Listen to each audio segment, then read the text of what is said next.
All right, new beekeepers, what are we looking for in hive inspections? Let's talk about that before we go get into the hives. So the first thing we're looking for is signs of a laying queen. Do we need to find our queen? Absolutely not. We just need to see signs that she's there. The signs that she's there are eggs or little small larvae that are a couple days old. We want to see signs of that. Then we know it's fine. We don't have to find her. 2, we want to make sure in spring that we are looking to make sure that she has space to lay eggs. If she runs out of space, they're going to gear up to swarm. We also need to make sure that there's space for the workers to store honey, because if we don't have those things, it's going to gear up to swarm. And just know that the queen will not travel through honey to lay eggs. She is lazy. She is not going to go through a honey super to lay eggs above it. So the space that we're looking for her to lay eggs has to be down below where the honey is not blocking her. Okay, second things we're going to look for. Now that we know from part 1 the main things to look for, secondary is I'm looking for signs that they could possibly be gearing up to swarm. So buildup of excessive drone comb. Lots of drone comb all of a sudden in the hive means that they're thinking about swarming. Doesn't mean that they necessarily will, but it means they're thinking about it.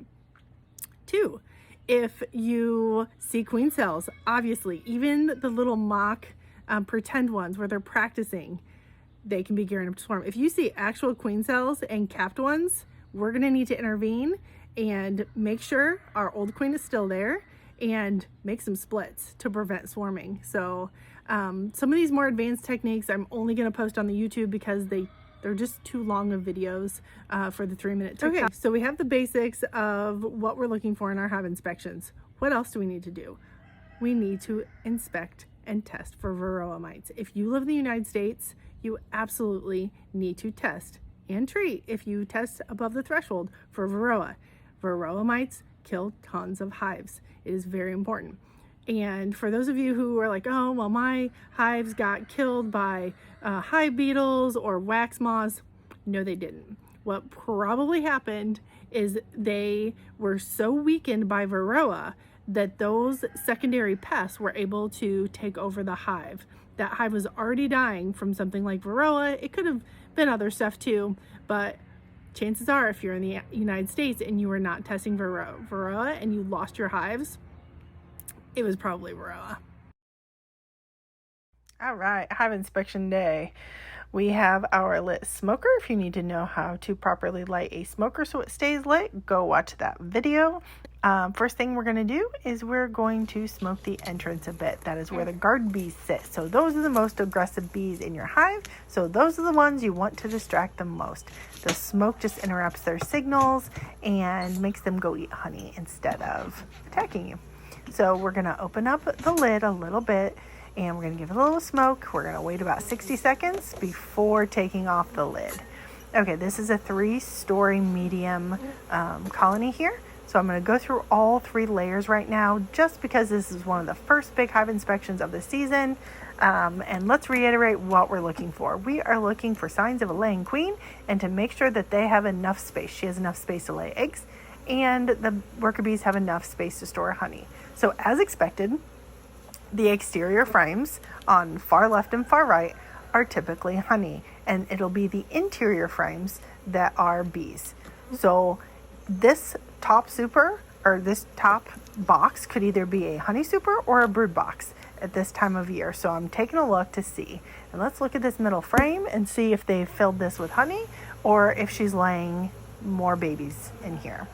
And it looks like they're using it as a brood box. And this is what I like about running all mediums, is it gives your queen and your bees the freedom of choice. I do not use queen excluders. I let them choose where they need space, and it really gives you some extra wiggle room when you're a new beekeeper. And you can see the capped brood here and uncapped brood in the same frame. So you see the little baby bees in there.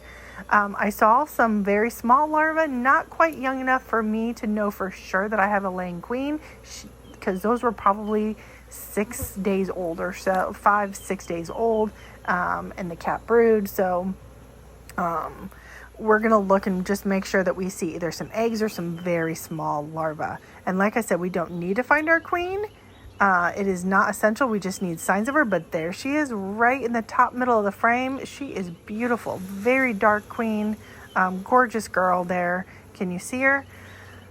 She's going to be shy and she's going to run to the other side of the frame. That is very typical. They do like to hide from you. And I see some pollen in here. That's the really light yellow pieces. That is the protein that they use to feed their baby bees, is the pollen. So you'll see a buildup of pollen when you are expecting brood in there too. So they go hand in hand.